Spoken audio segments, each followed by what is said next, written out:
નમસ્કાર, આપ જોઈ રહ્યા છો સ્પાર્ક ટુડે ન્યૂઝ।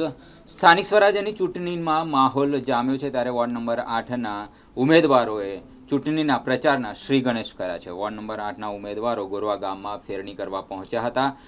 ચૂંટણીના પ્રચારમાં વિધાનસભાના ધારાસભ્ય કેયુર રોકડિયા ખાસ ઉપસ્થિત રહ્યા હતા। વોર્ડ નંબર 8માં ચૂંટણી પ્રચારના શ્રી ગણેશ થયા છે। વોર્ડ નંબર 8માં ગોરવા ગામમાં ફેરણી કરી છે। ચૂંટણી પ્રચારમાં વિધાનસભાના ધારાસભ્ય કેયુર રોકડિયા ઉપસ્થિત રહ્યા હતા। મોટી સંખ્યામાં ઉમેદવારો સમર્થકો સાથે રેલી યોજી હાથ જોડીને ઉમેદવારો પહોંચ્યા ગોરવા ગામ। ગોરવા ગામના મતદારોએ ઉમેદવારોને પુષ્પહાર પહેરાવી આવકાર્યા છે।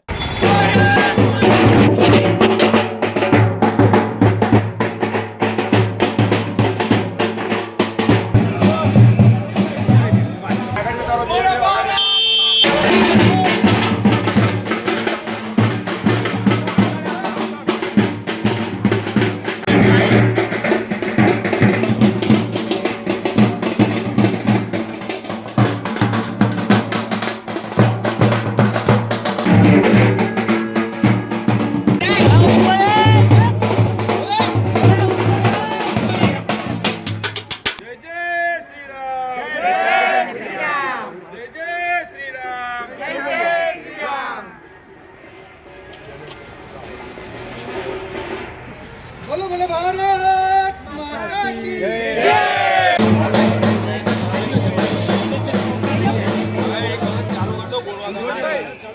વડોદરા શહેરમાં સ્થાનિક સ્વરાજની ચૂંટણીનો માહોલ છે તે જામ્યો છે। વોર્ડ દીઠ જે તમામ ઉમેદવારો છે તે અત્યારે ચૂંટણી પ્રચાર છે તે કરી રહ્યા છે। અત્યારે સ્પાર્ક ટુડે ન્યૂઝની ટીમ વોર્ડ નંબર 8માં અમે આવ્યા છે અને અત્યારે જે રીતના સયાજગંજ વિધાનસભાના ધારાસભ્ય કેયુરભાઈ રોકડિયાની ઓફિસથી અત્યારે આ પ્રચાર પ્રસારની રેલી છે તે અત્યારે નીકળી રહી છે। ગોરવા ગામ ખાતે આ રેલી ફરવાની છે અને હાલ જે રીતના દ્રશ્યમાં જોઈ રહ્યા છો કે તમામ જે ચારે ચાર કોર્પોરેટરો અહીંયા છે ને હાલ જે રીતના આપણે તેમની સાથે પણ વાત કરીશું। સૌપ્રથમ કેયુરભાઈ સાથે વાત કરીશું। જે કેયુરભાઈ પ્રચારનો શ્રી ગણેશ થઈ ગયા છે, આથી પ્રચાર ફેરણીઓ શરૂ થઈ ગઈ છે।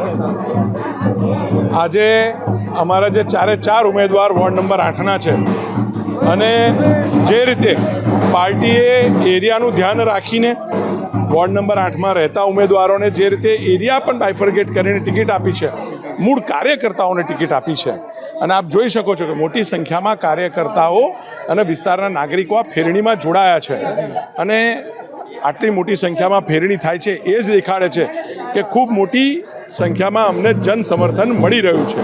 અમારા ઉમેદવારોએ જે પ્રમાણે લોકોના કામ કર્યા છે, જે રીતે ઘરે ઘરે પહોંચ્યા છે અને કોરોનાનો કાળ હોય કે સામાન્ય દિવસોમાં પણ નાના મોટા સોસાયટીના પ્રશ્નોથી લઈને મુખ્ય રસ્તાઓથી લઈને તમામ કામો જે અમારા કોર્પોરેટરશ્રીઓએ પણ કર્યા છે એનો લાભ આજે એ ભારતીય જનતા પાર્ટીને મળી રહ્યો છે। સાહેબ, અન્ય પક્ષો પણ અત્યારે મેદાનમાં છે, શું કહે છે?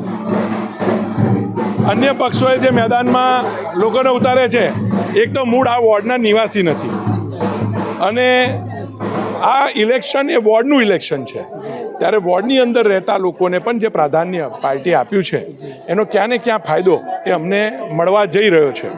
પરંતુ અન્ય પક્ષોના જે ઉમેદવાર છે એ ખાલી વિરોધ કરતા આવડે છે। ક્યાંય પ્રજા માટે કોઈને આધાર કાર્ડ અપાયું હોય, આયુષ્માન કાર્ડ અપાયું હોય, કોઈ સોસાયટીના રોડ રસ્તા, પાણીની લાઈન, ગટર લાઈનમાં મદદ કરી હોય, કોઈ મુખ્ય રોડ રસ્તાની અંદર ફોલોઅપ કરીને સરકારી કામ કરાયું હોય, આવું કશું નથી। હવે પ્રજાએ નક્કી કરવાનું છે કે માત્ર વિરોધ કરનારને કે અહીંયા જે કામ કરનાર છે એને વોટ આપવાનો છે।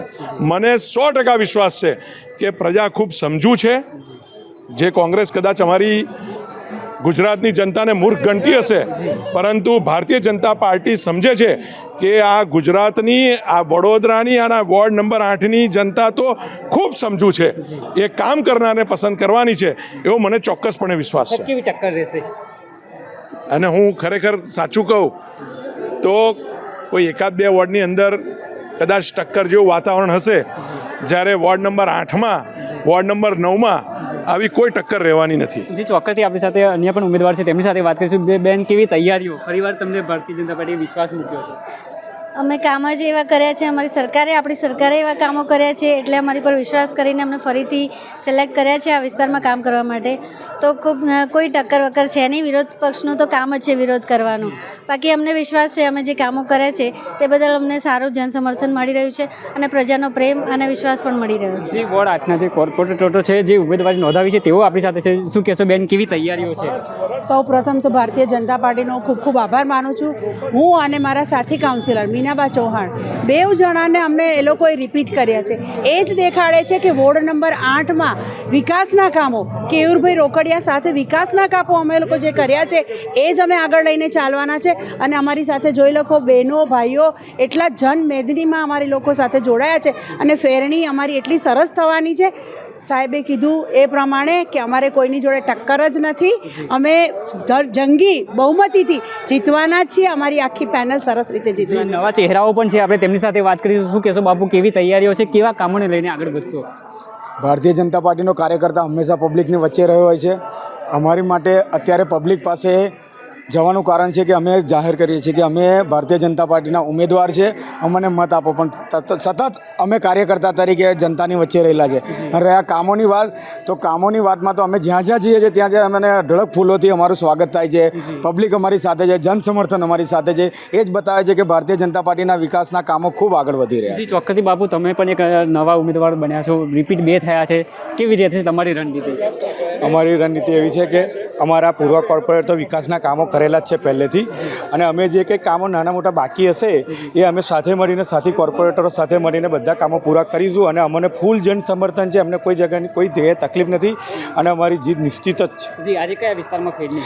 આજે ગોરવા ગામમાં અહીંથી કાર્યાલયથી ચાલુ થાય છે વૃંદાવન સોસાયટી, આખું ગોરવા ગામ ફરીને સરદાર ચોક, ટીંબાકડકી ફરીને પેરના પાર્ક, ખોડિયાર થઈને ચૂંટણી કાર્યાલય આગળ પૂરી થશે. પ્રતિસાદ મળી રહ્યો છે? ફૂલ પ્રતિસાદ મળી રહ્યા છે. તમે જોઈ શકો તો પાછળની તરફ ફૂલ સંખ્યામાં બધા લોકો અને નગરજનો અને કાર્યકર્તાઓ અમારી સાથે જ છે. જી ચોક્કસથી દર્શક મિત્રો, આ હતા વોર્ડ 8ની જે આખી ટીમને અત્યારથી તેઓએ પ્રચારના શ્રી ગણેશ કરી દીધા છે. અને હાલ જે રીતના આજે ગોરવા ગામ ખાતે તેઓની ફેરણી કરવામાં આવી રહી છે અને મોટી સંખ્યામાં જે આ ફેરણીમાં સમર્થકો સાથે આ રેલી છે તે અત્યારે યોજાઈ છે.